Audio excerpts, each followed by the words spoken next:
What a joy it is to see you today and welcome to our online service. आप सबको देख के बड़ी खुशी हुई है और हमारे ऑनलाइन सर्विस में आपका स्वागत है। What a joy it is to have you today.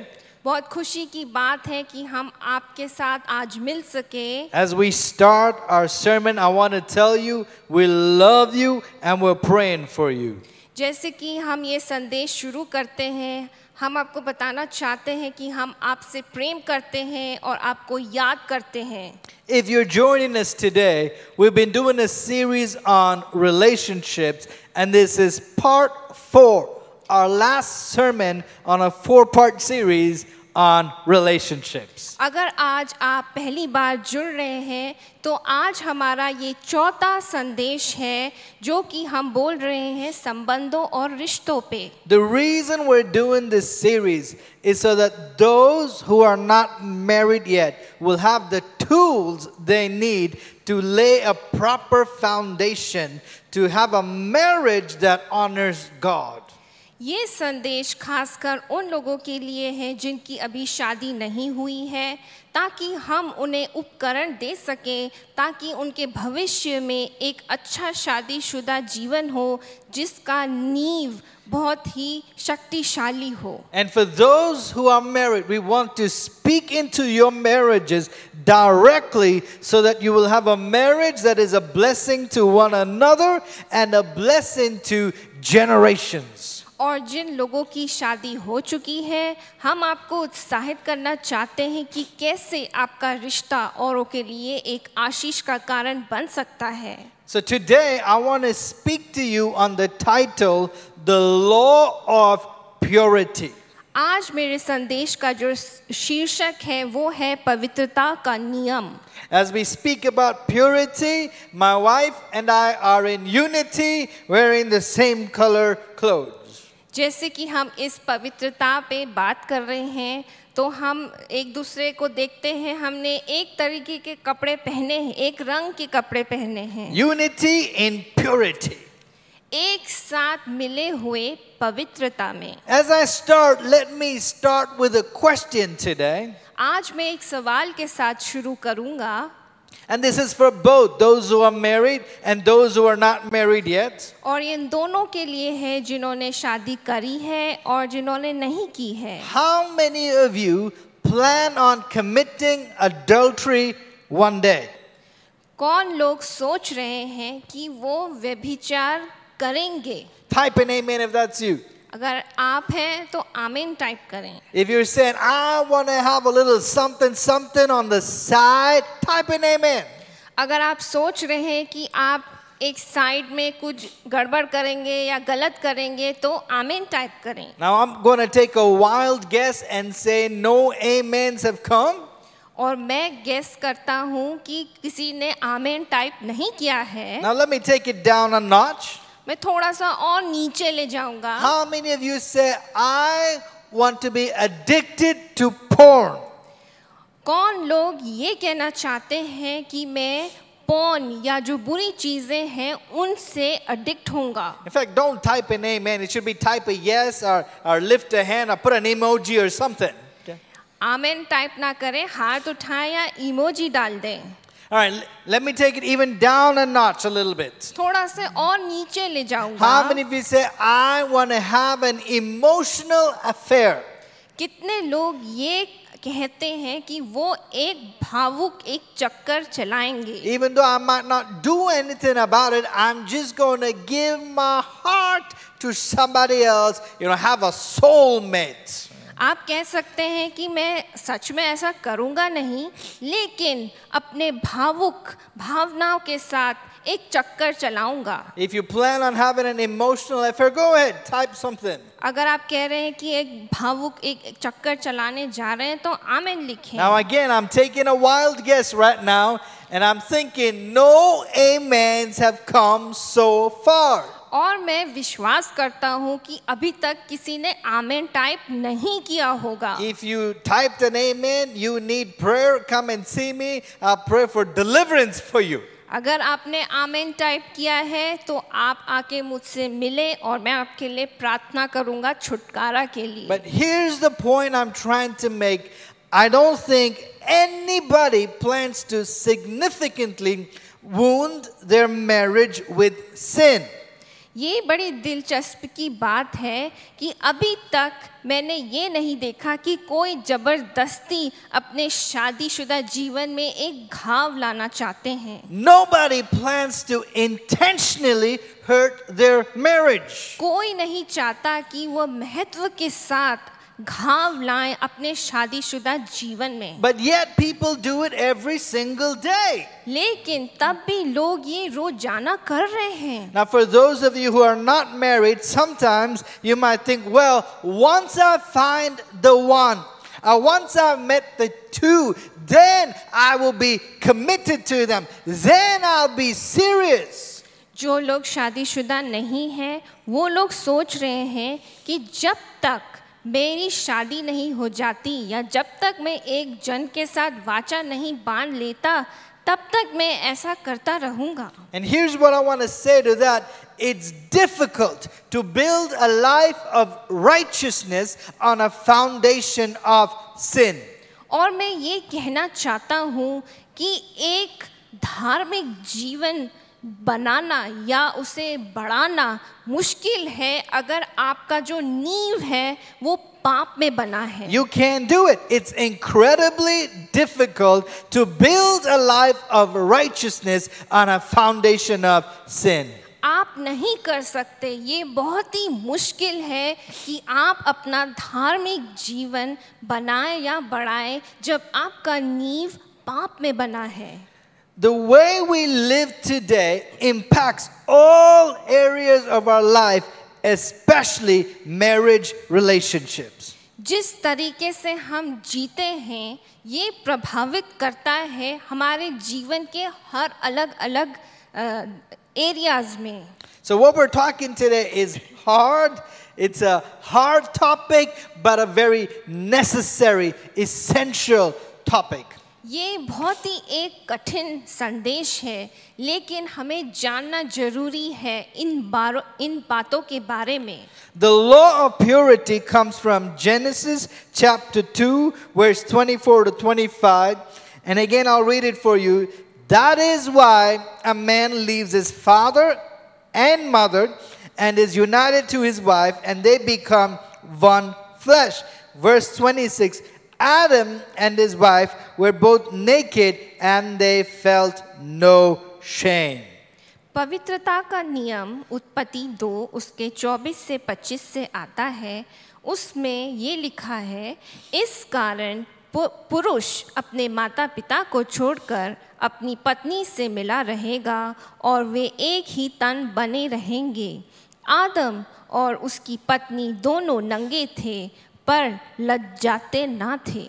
And I want you to focus on the word shame here, which means to be ashamed or feel completely worthless. मैं आपका ध्यान इस शब्द शर्म पे लाना चाहता हूँ जिसका मतलब है कि कोई या बेकार बात है. So the Bible says they were naked and they felt no shame. वचन कहता है कि वो नंगे थे लेकिन उन्हें लज्जा नहीं थी. There was no sense of, oh, this is wrong, this is inappropriate. Okay? उन्हें किसी भी तरीके से ये नहीं लग रहा था कि ये गलत है या अनुचित है. There wasn't any sense of, okay, this is dirty. या ये गंदा है. See, but what happens when sin enters the world, so does shame. जब पाप दुनिया में आता है तो शर्म और लज्जा भी उसके साथ आती है. We feel unworthy, we feel unlovable, we feel dirty.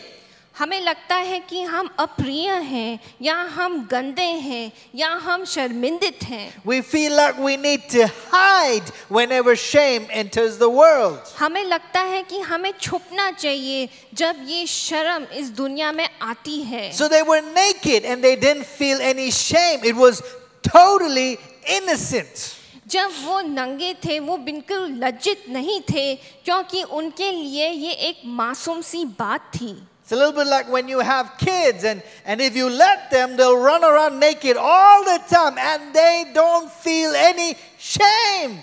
ये उन बच्चों के समान है जो कि नंगे इधर उधर दौड़ते हैं और उन्हें किसी प्रकार की कोई शर्म नहीं होती। Now if you know the story of creation, God creates Adam and Eve and he puts them in one of the most beautiful gardens called the Garden of Eden for them to take care of. जब परमेश्वर ने सृष्टि करी तो परमेश्वर ने आदम और हवा को बनाया और उन्हें ऐसे सुंदर आंगन में रखा जहाँ पे परमेश्वर ने उनके लिए जीवन रखा। And he tells them you can eat from any fruit in this garden except this tree, the tree of knowledge and evil.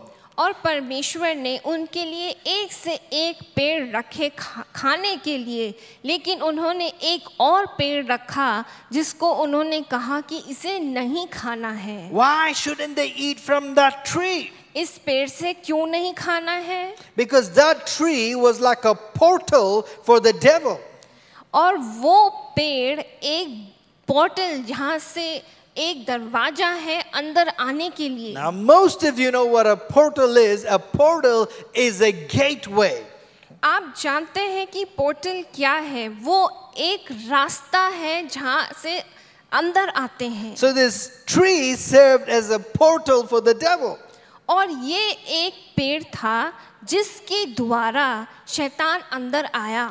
Man was immortal until he opened the portal and then he became mortal.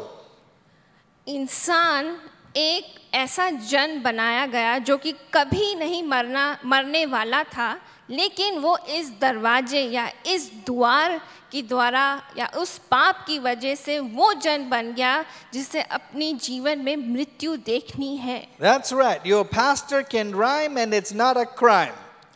आपके pastor rhyme कर सकते हैं और इसे crime नहीं कह सकते। So this tree was a portal for the devil, and even today what I'm trying to say is the devil is trying to find a portal into your life to come and deceive you just the same way he deceived Adam and Eve, and that's why we need purity today.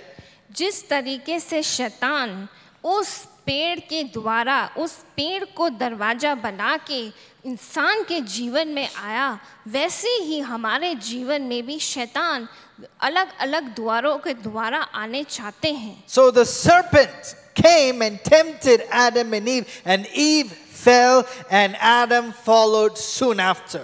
और शैतान ने आके आदम और हवा को ललचाया और दोनों पाप में गिर गए। And the next thing you know, sin entered the world. And what did they feel? They felt shame.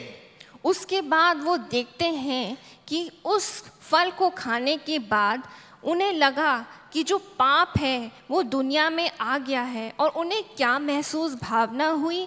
उन्हें ये भावना हुई कि उन्हें शर्मिंदित या संकोच महसूस हो रहा है। In fact, here's how the story goes. Genesis chapter 3 verse 7, and it says, and the eyes of both of them were open and they realized they were naked. Okay, so they sewed fig leaves together and made coverings for themselves. तब उन दोनों की आंखें खुल गईं और उनको मालूम हुआ कि वो नंगे हैं, इसलिए उन्होंने अंजीर के पत्ते जोड़ कर लंगोट बना लिए। That's when Adam said, somebody's got to wear the plants in the family. तभी आदम ने ये बोला कि किसी को इस परिवार में पौधे पहनने हैं। I'm sorry, that was a bad preacher's joke. Okay. ये एक चुटकुला है। Did you see what I did there? Instead of pants, I said plants. Somebody's got to wear the plants in the family. आप क्या समझ रहे हैं कि किसी को पैंट्स की जगह प्लांट्स, आप मतलब समझ रहे हैं? I got plenty more where that's coming from. Okay.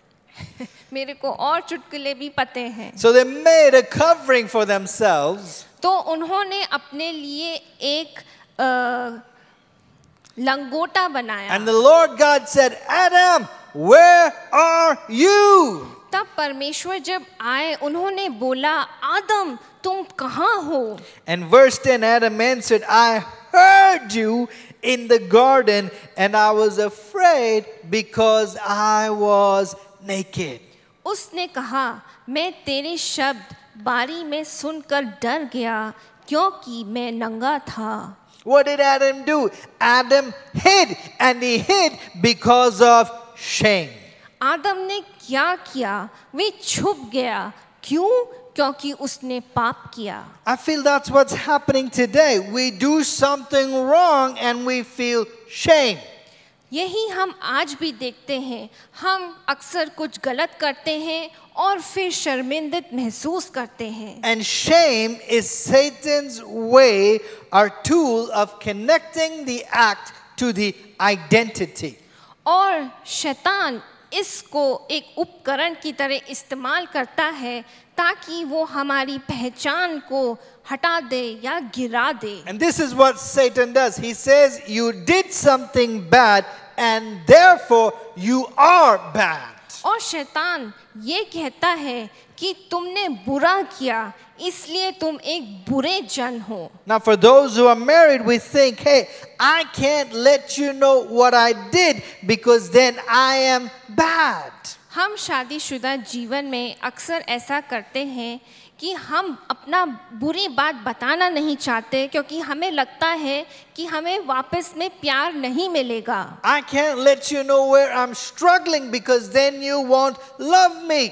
मैं ये नहीं बताना चाहता कि मैं कहाँ अपने जीवन में असफल हूँ क्योंकि फिर तुम मुझसे प्रेम नहीं करोगे। I can't let you know what I'm going through because then we won't have the trust. और मैं ये नहीं बता सकता कि मैं किस मुश्किलों के द्वारा या होते हुए जा रहा हूँ क्योंकि फिर मुझे लगेगा कि आप मुझ पे विश्वास नहीं करोगे। So instead of bringing intimacy of truth, we bring secrecy. और अपने रिश्ते में हम प्रेम या आत्मीयता लाने की जगह हम लोग लाते हैं रहस्य या गुप्तता। And if you're taking notes, secrecy is the enemy of intimacy. अगर आप नोट्स ले रहे हैं तो रहस्य या गुप्तता अनैतिक प्रेम संबंध का दुश्मन है। Now every week I've been giving you a commitment for each sermon.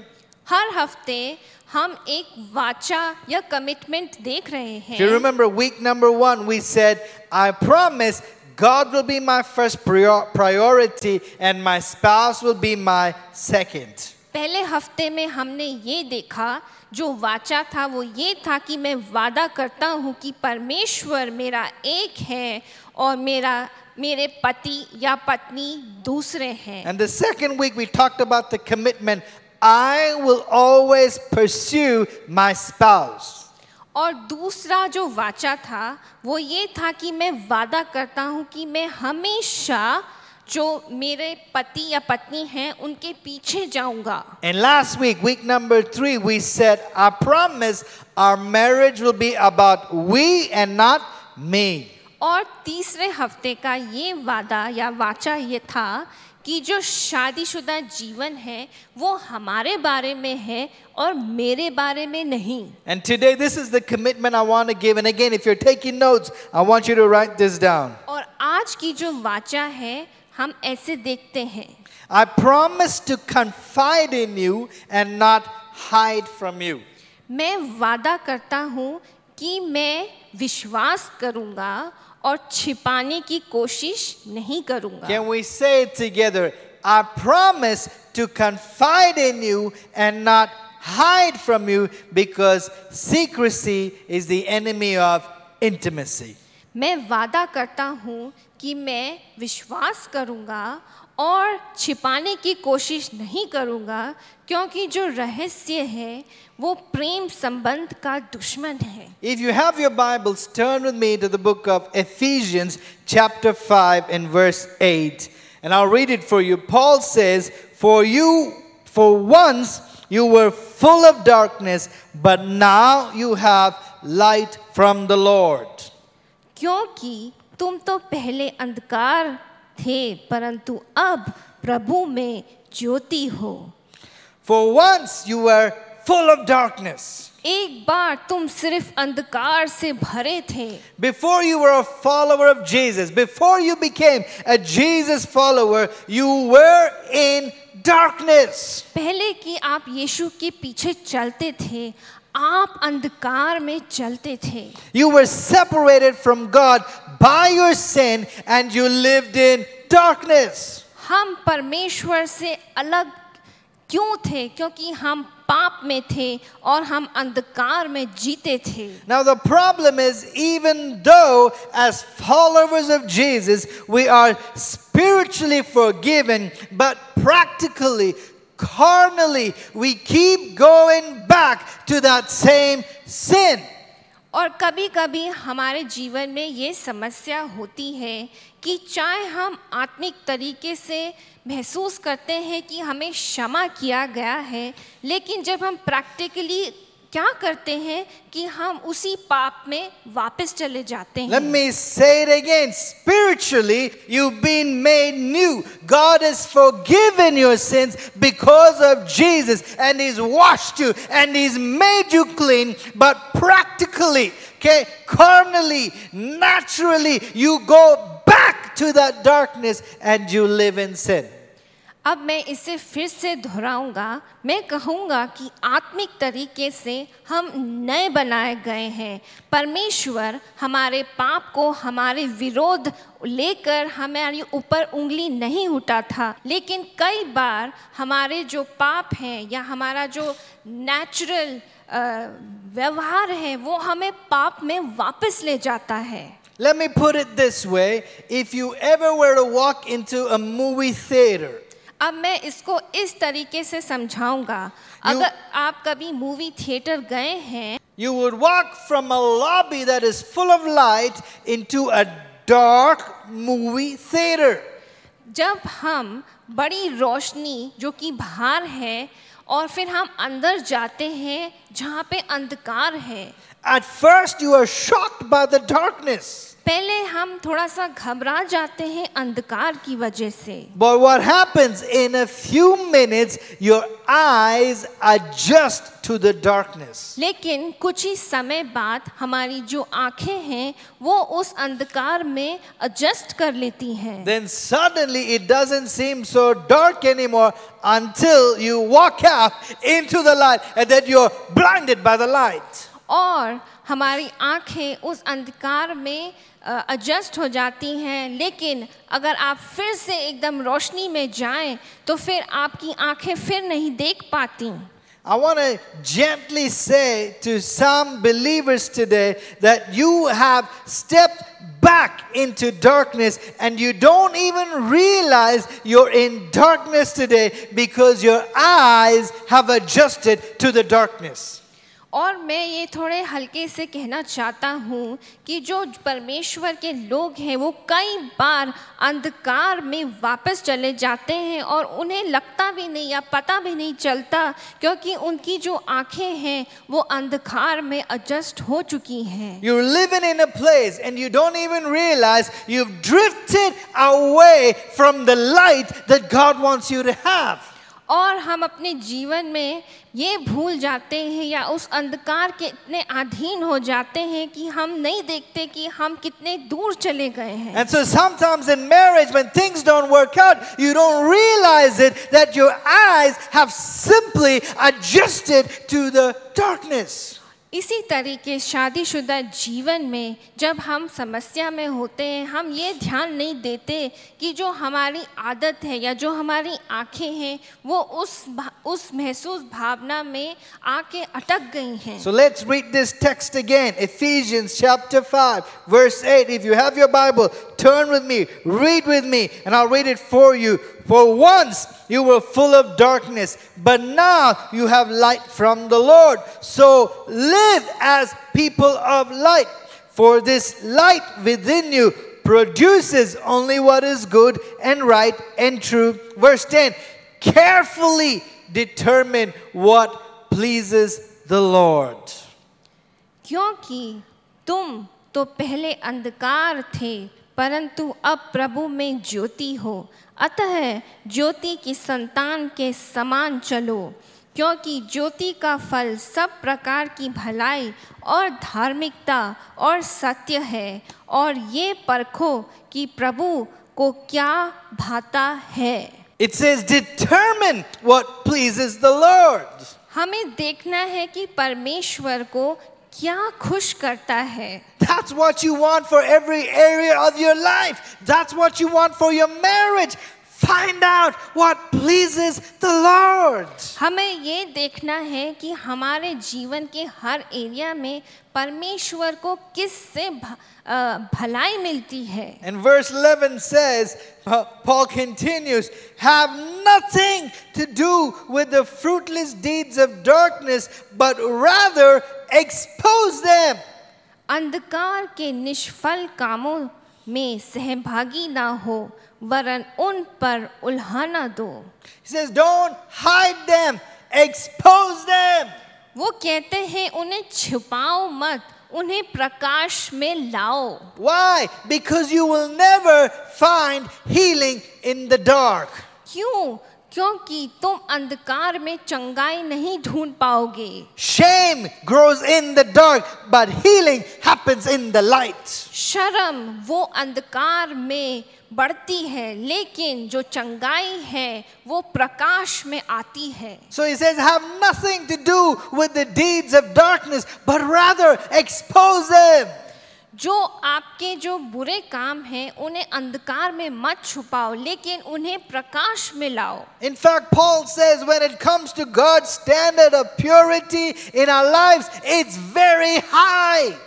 Paul कहते हैं कि जो परमेश्वर की जो पवित्रता है उसका जो कल्पना या जो स्टैंडर्ड है वो बहुत ऊंचा है। Ephesians chapter 5 verse 3, he says, but among you there must not be even a hint of sexual immorality or any kind of impurity or of greed, because these are improper for God's holy people. जैसा पवित्र लोगों के योग्य है, वैसा तुम में व्यभिचार और किसी प्रकार के अशुद्ध काम या लोभ की चर्चा तक ना हो। Listen to that. It says there shouldn't be even a hint. There should be nothing, nada, nada, not a small bit of immorality or impurity. वचन क्या कहता है कि एक संकेत भी नहीं होना चाहिए या एक भी व्यभिचार या किसी प्रकार की अशुद्धता नहीं होनी चाहिए। What is impurity? Essentially, it's poison. अशुद्धता क्या है? हम उसे समझाएंगे एक जहरीले चीज की तरह। What do you do around poison? You stay away from it. जब आप जहर देखते हैं आप क्या करते हैं? आप उससे दूर रहते हैं। So you stay away from anything that is impure or displeasing to God, because it corrupts you, it poisons you, it harms those who consume it. तो आप क्या करते हैं ऐसी चीजों से? आप इनसे दूर चले जाते हैं जो कि अशुद्ध है, जो कि परमेश्वर को खुश नहीं करता, जो कि चीजों को भ्रष्ट करता है। And this is one of the problems when our eyes adjust to the darkness, because we don't even realize we're walking in the darkness. और हमारी आंखें हैं वो समायोजित हो जाती हैं अंधकार के साथ, और हमें पता भी नहीं चलता कि हम अंधकार अंधकार में चल रहे हैं। So when we talk about purity, we think, okay, I'm married, this is the adultery line, and so I shouldn't cross this line. जब हम शुद्धता की बात करते हैं तो हम कहते हैं कि मैं शादीशुदा हूँ और ये एक सीमा या रेखा है जहाँ तक मेरा शादीशुदा जीवन है। But what we don't realize is that the line doesn't start here. The line starts way over there, and before you've crossed this line, you've crossed all kinds of lines, and then you realize, what's one more line to cross? हम कहते हैं कि ये एक रेखा है जहाँ पे व्यभिचार शुरू होता है, लेकिन हम ये नहीं देखते कि वो रेखा उधर भी है, और अगर हम यहाँ शुरू करते हैं तो वहाँ तक पहुँचने में हमें देरी नहीं लगेगी। And Jesus said something very clear about the sin line with adultery. और परमेश्वर ने इसे बड़े साफ तरीके से समझाया व्यभिचार के बारे में। He said in Matthew chapter 5 verse 27, you have heard that it was said, you shall not commit adultery. But I tell you, anyone who looks lustfully at a woman has already committed adultery with her in his heart. तुम सुन चुके हो कि कहा गया था व्यभिचार ना करना, परंतु मैं तुमसे ये कहता हूँ कि जो कोई किसी स्त्री पर दृष्टि डाले वे अपने मन में उससे व्यभिचार कर चुका। Jesus is saying, hey, the sin line with adultery is not way over there. यीशु मसीह कहते हैं कि जो पाप की जो रेखा है या व्यभिचार की जो रेखा है वो उधर नहीं है। The line of sin is when even if you go to the gym and you say, oh. जब आप जिम जाते हैं तब भी ऐसा, और हम कहते हैं ओ। When you go to a metro and you say, hoochie mama. जब आप मेट्रो में चलते हैं और आप कहते हैं हुच्ची मामा। It's when you look lustfully.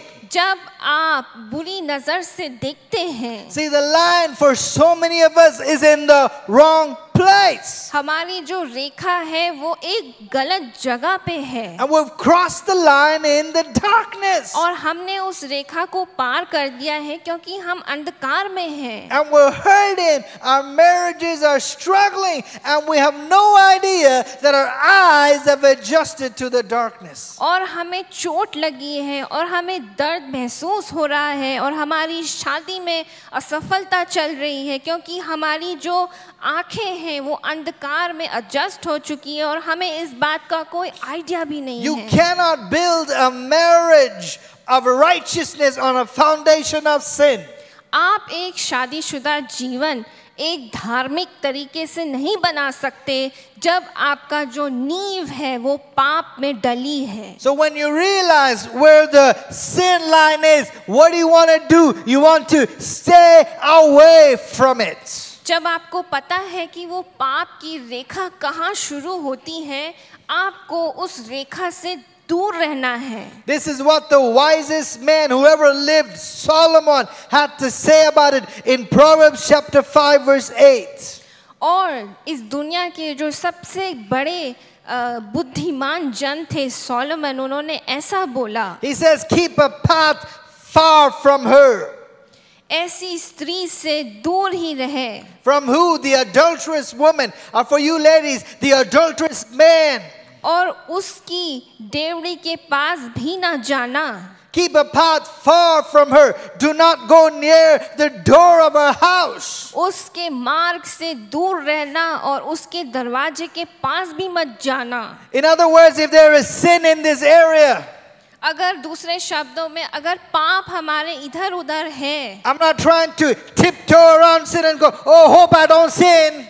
मैं हल्के हल्के उसके ऊपर से जाना नहीं चाहता। I don't come near it and see how far can I come near the line of sin. और हम उस रेखा के पास आते हैं और हम सोचते हैं हम कितना दूर या आसपास जा सकते हैं। Let me come to the tip. Let me come to the edge and say, I'm not sinning.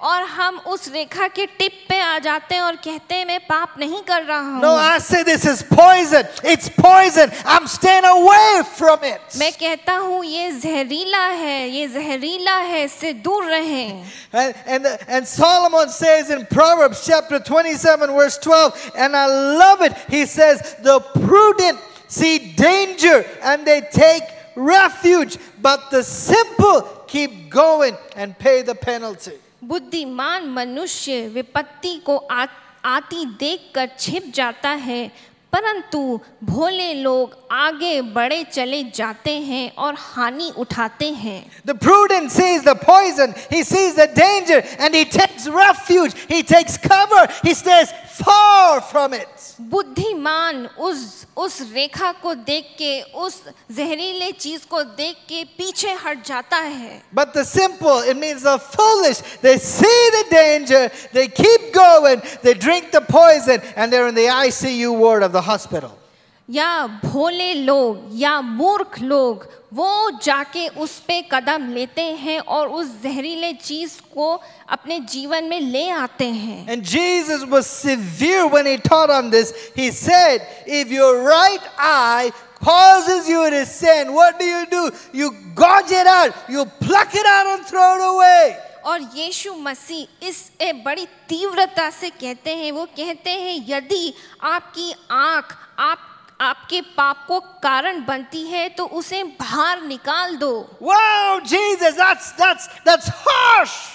अरे यीशु मसीह इसमें बड़ी तीव्रता है. Why would you say something like that? आप ऐसा क्यों बोलेंगे? Jesus is saying it's better for you to enter heaven with just one eye than to go to hell with both eyes. वो कहते हैं कि बेहतर है कि तुम नरक ना जाओ बिना उस आँख के. And he gives many descriptions. I'm not going to go through all of them. But again, he continues. He says, if your right hand causes you to sin, cut it out, throw it away. और वो कहीं उदाहरण देते हैं और कहते हैं कि अगर तेरी दाहिनी आँख तेरा पाप का कारण है तो उसे बाहर निकाल दो. In other words, if there's something that gets in the way of your righteousness, get rid of it. Stay away from it. या आपके धार्मिकता के जीवन में अगर कुछ आके आपको रोकता है तो उससे दूर हो जाओ या उसे हटा दो. Don't flirt with it. Don't get close to it. No.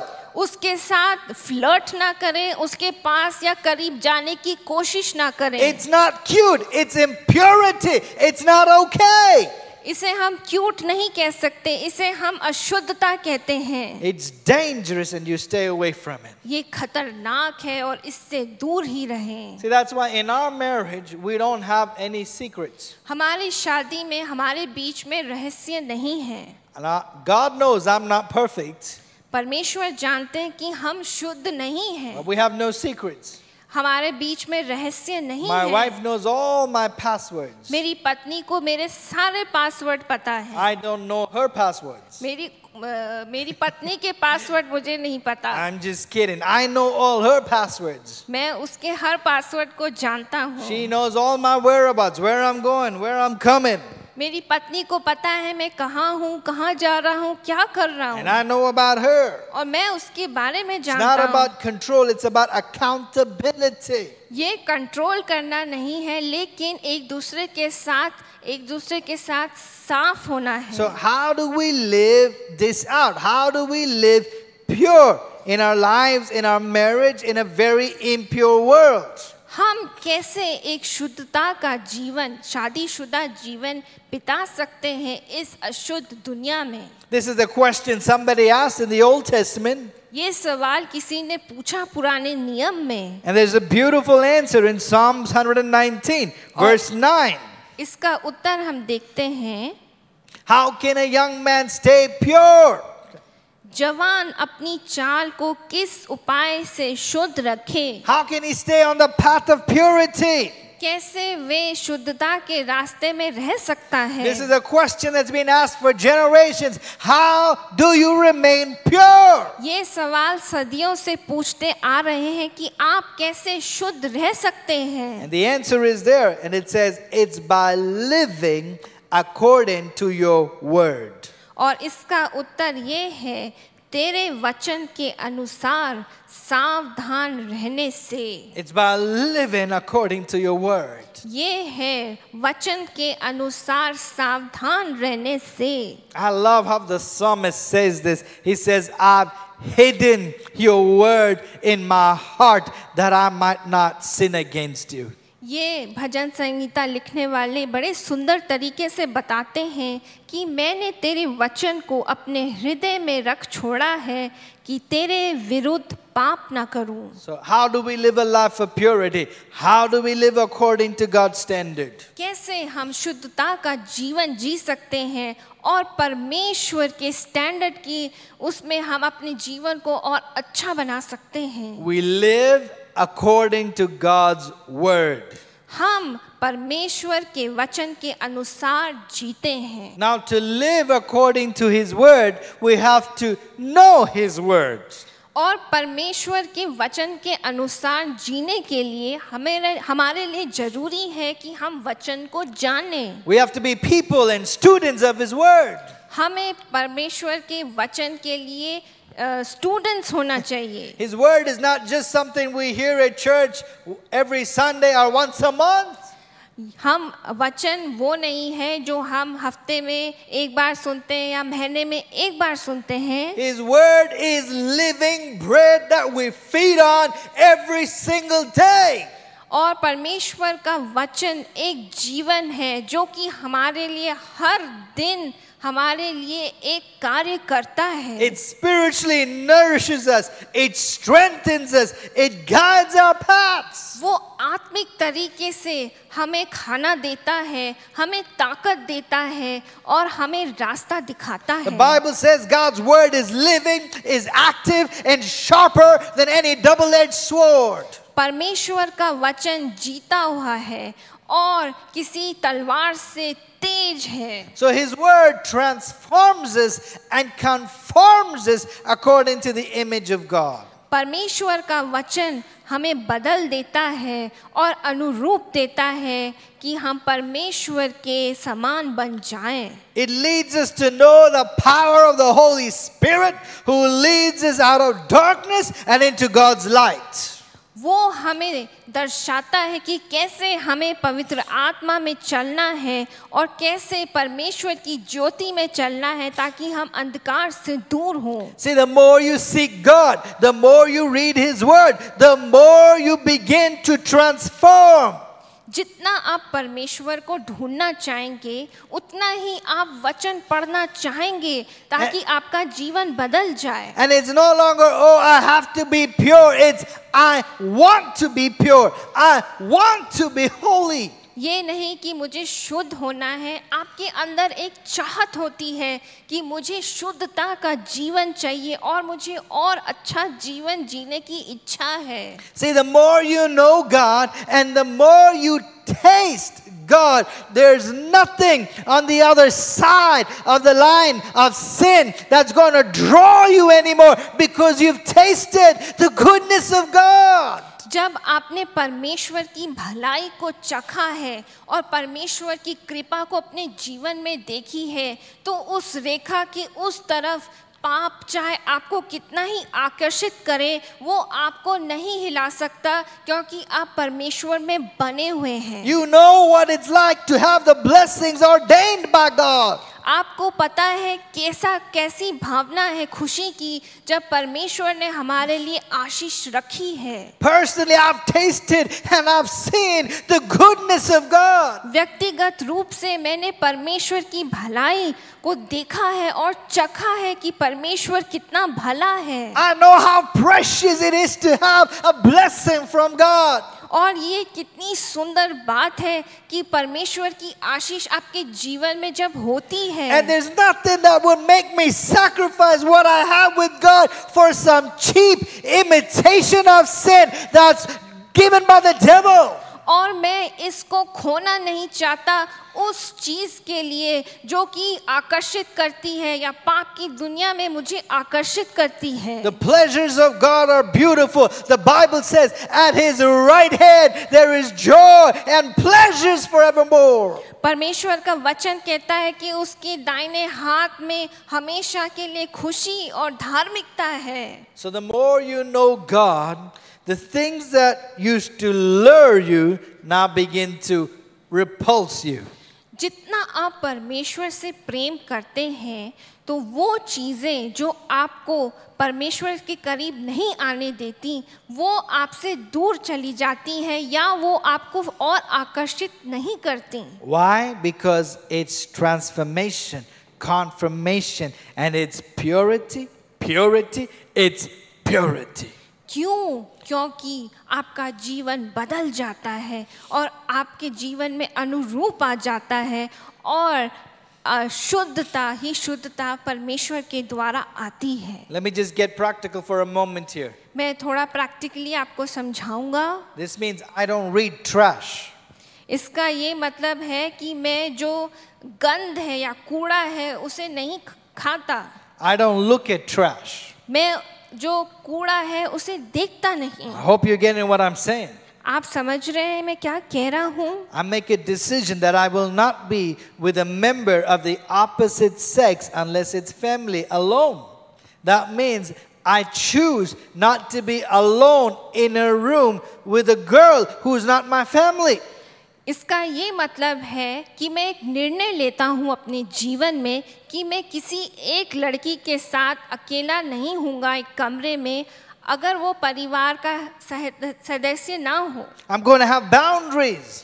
मैं अपने चारों तरफ एक बाउंड्री I don't बनाऊंगा। put myself into temptations. मैं अपने आप को उन लालचपन में या टेम्पटेशंस में जाने नहीं दूंगा। I will tell you something that a pastor said to me a long time ago. मैं आपको एक बात बताऊंगा जो पास्टर ने मुझसे कहा था। Every time you sin, you're going to hurt the heart of God. जितनी बार भी आप पाप करेंगे उतनी ही बार आप परमेश्वर के हृदय को चोट पहुंचाएंगे। Imagine this, every time you sin, it's almost like re-nailing the nails in the cross of Christ. ये सोचिए कि जितनी बार आप पाप करते हैं आप परमेश्वर को क्रूस पे फिर से चढ़ाते हैं और उसी तरीके से महसूस करते हैं जैसे परमेश्वर के हाथ में कोड़े नेल्स गाड़े गए थे। Another pastor told me like this. एक और पास्टर ने ऐसे बताया। He said, I want you to think ahead. I want you to visualize what it will cost you when you step into that line of sin. वो समझाते हैं कि आप कल्पना करें कि आपको क्या होगा जब आप उस रेखा को पार कर देंगे। Now I've thought about it and for me it's not worth it.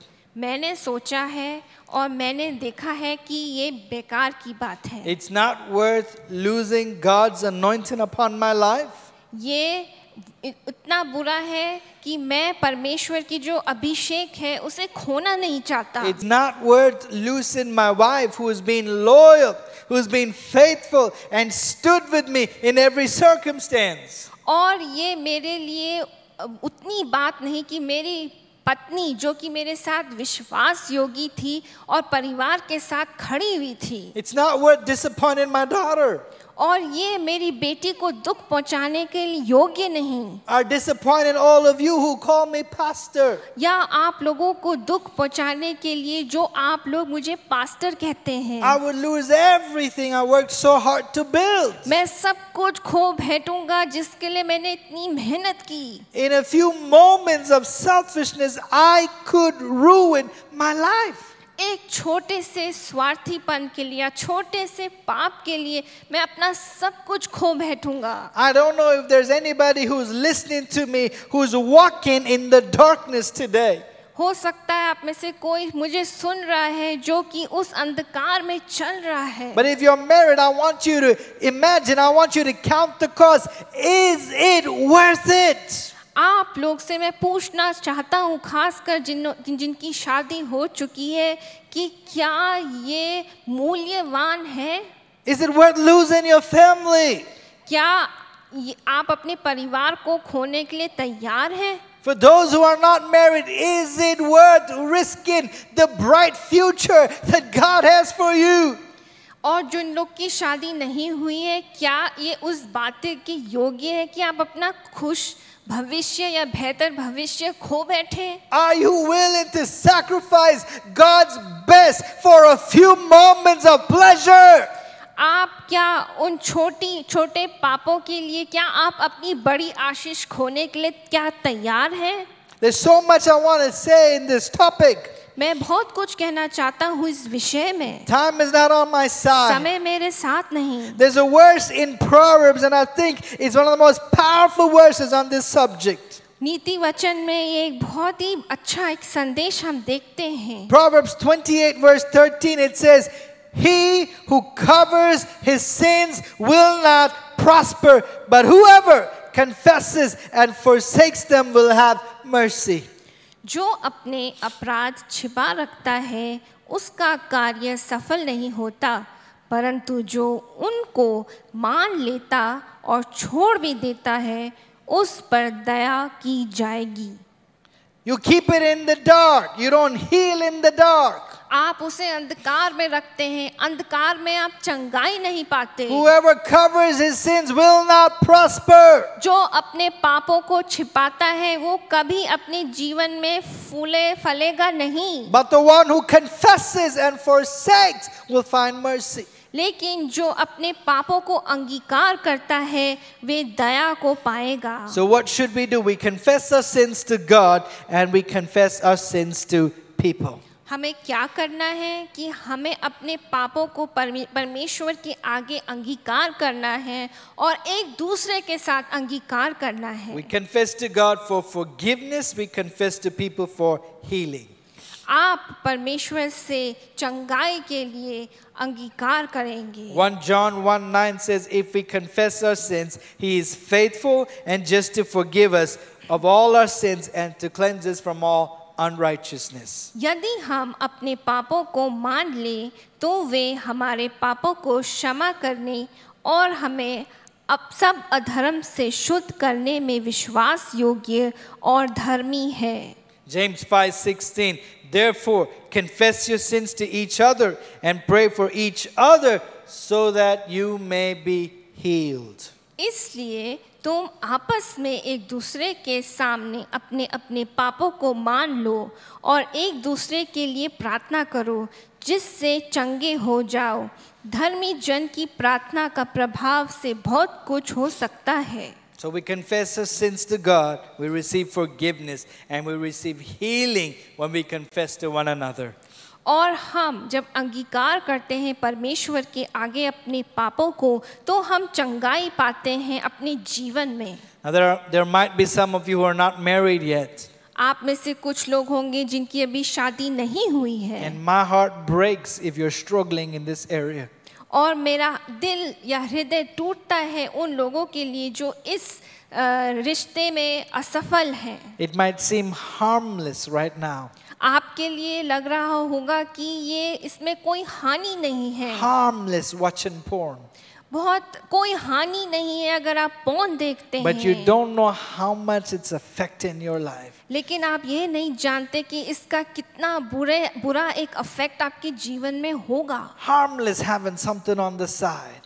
बहुत ही हानि की बात है अगर हम साइड में कुछ गलत करें. Like I said, one of these days I might preach more on this topic. कुछ दिनों में मैं इस विषय में और बोलूँगा. But if you're struggling right now, I think it's time for you to come to somebody you love, somebody you trust, and say, "I need help. I'm struggling. Help me." अगर आप अपने जीवन में इस एरिया में अगर आप कठिनाई उठा रहे हैं तो जरूरी है आप उस जन के पास जाएं जिस पे आप भरोसा या विश्वास करते हैं और कबूल करें या बोलें कि मैं गलत हूँ. And for those who are married, it's time to stop hiding because you don't heal in the dark. और जो लोग शादीशुदा हैं ये आपका समय है कि अब आप एक दूसरे से गुप्त बातें ना रखें और एक दूसरे के साथ खुल के बोलें क्योंकि उसी में चंगाई है. Secrecy is the enemy of intimacy. जो गुप्तता है वो प्रेम का है जो शत्रु है. If you've been walking in darkness, it's time to come forward and say, "You know what? I need help. I'm struggling." अगर आप अंधकार में चल रहे हैं तो अब समय है कि आप रोशनी में आए और कहें कि मैं जीवन के इस भाग में कठिनाई उठा रहा For हूँ। those of you who are on the receiving end of a confession, जो लोग रिसीविंग की तरफ हैं इस बातों में, I know it's going to hurt like crazy to hear that this person you trusted cheated on you somehow, some way. जब आप सुनेंगे कि इस जन ने मेरे साथ धोखा दिया है या झूठ बोला है तो बहुत दर्द होगा। And there might be something in you that wants to yell, maybe even throw things and say, "How dare you?"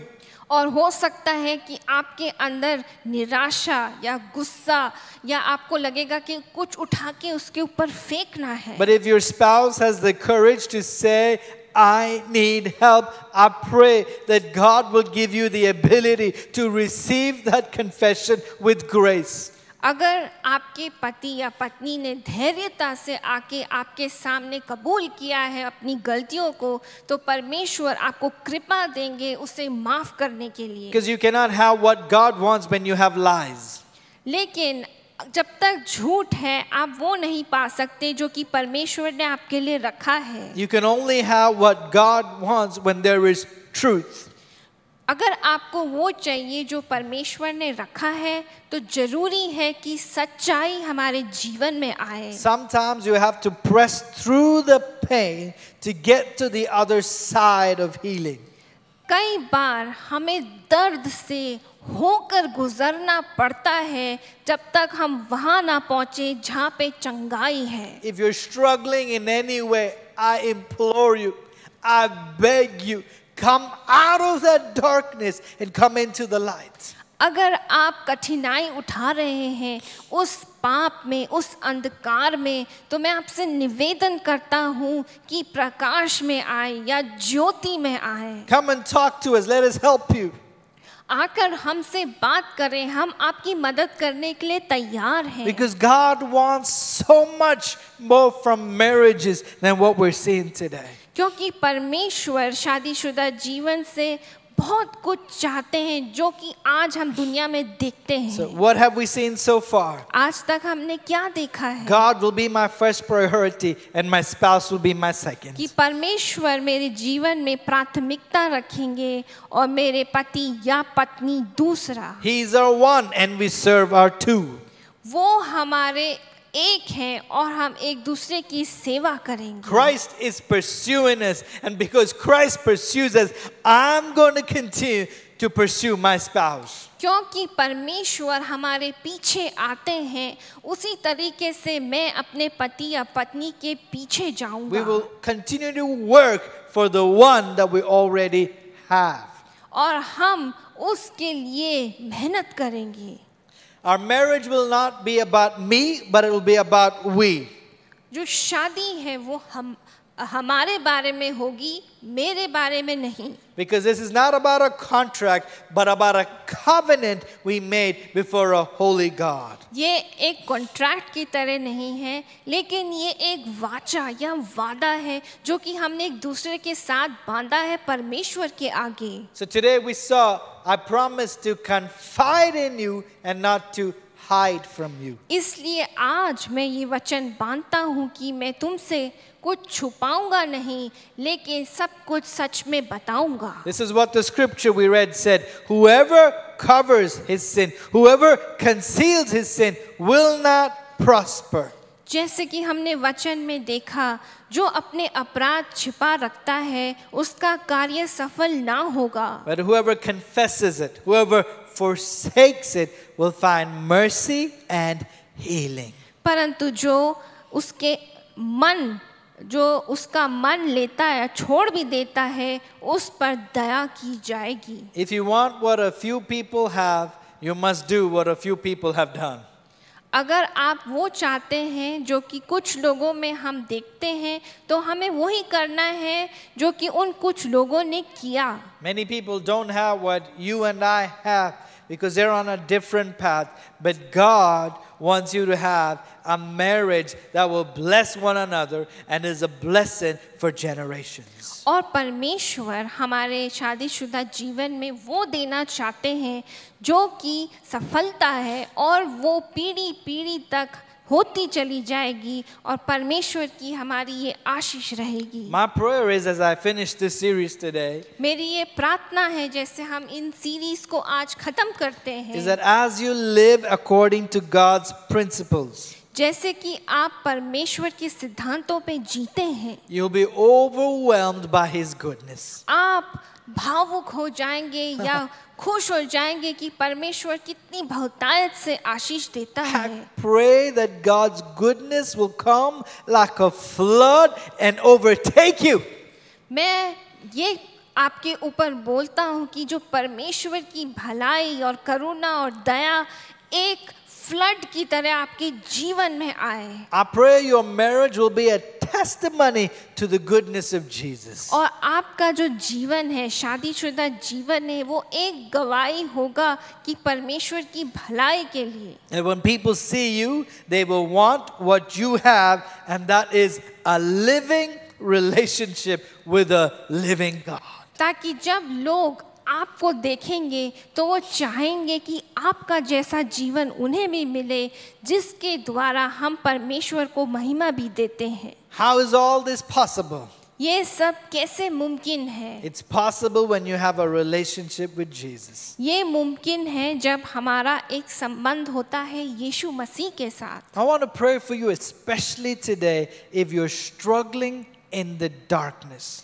मैं आपके लिए खास कर प्रार्थना करना चाहता हूँ, खास कर अगर आप अंधकार में परेशानी उठा रहे हैं. Whether you're a believer today, अगर आप विश्वासी हैं or maybe you've not even asked Jesus to come into your heart, या आपने आज तक यीशु मसीह को अपने दिल में नहीं the बुलाया solution है, is the same.